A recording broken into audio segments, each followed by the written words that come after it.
This is Nate's Plate, where we talk about some facts, opinions, tips, and current events. What's going on, y'all? This is Nate. Let's see what I got on my plate. I'm here to let you know I am doing a 30-day plant-based SOS diet.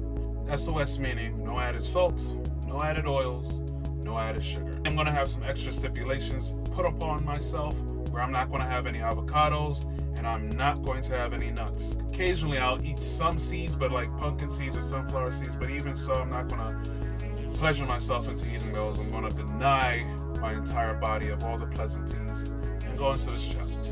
I'm actually 1 week into this challenge. Already off the bat, I could see that I lost some weight. Before I went into the challenge, I was 242 pounds. Lord have mercy. With all those NateInYoStates that I've been doing, I was a bit overweight. I could proudly say I lost quite a few pounds. I would say that's a lot of water weight. And there's not much to eat though. But I mean, once your body gets used to it, I mean, it shouldn't be much of a problem. How do I get my protein? This is how I'm getting my protein. That protein, I put it in my cereals, like, you know, oatmeal, and I put it in my sauces, so I make sure I have my protein in the sauces. If I'm not having any nuts and this is plant-based, how am I going to drink milk? I'm actually having oat milk. I suck some oats, blend it, I have a nut milk bag, and I press it into milk. Simple as that. If I'm having SOS, and not having any added salts, it means there's a lot of cereals I can't eat, right? Boom! Answer right here. Shredded wheat. Only ingredient, whole grain wheat. That's how I'm surviving right here. No sodium, no potassium, no cholesterol. This and oat milk is keeping me alive. The only problem is I'm trying to figure out how am I going to sweeten my oat milk. Fruit, strawberries, blueberries, raspberries, blackberries, bananas, dates as well, dates and raisins. Trying to find something savory to eat without the salt, it's a bit of a nightmare.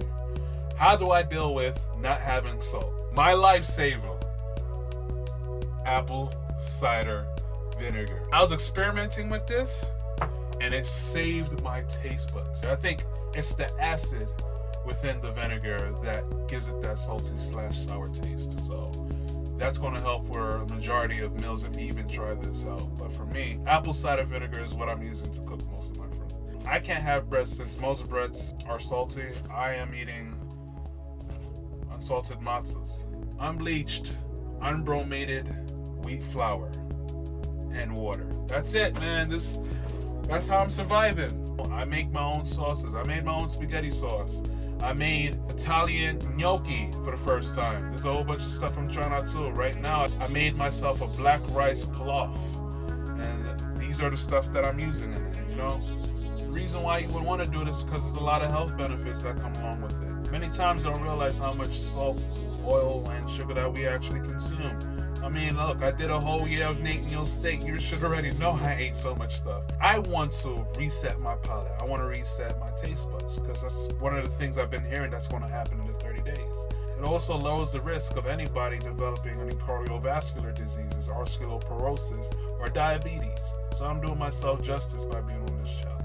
So if you want to see other videos that I have on my channel and you would like to stay up to date with me on this challenge, why don't you subscribe to my channel? You can get to see all the good stuff that I have right there on my channel. Follow me on Instagram, follow me on Facebook, follow me on Twitter, so you can stay notified and you won't miss my weekly videos. Keep eating, keep exploring, and I'll see you next time.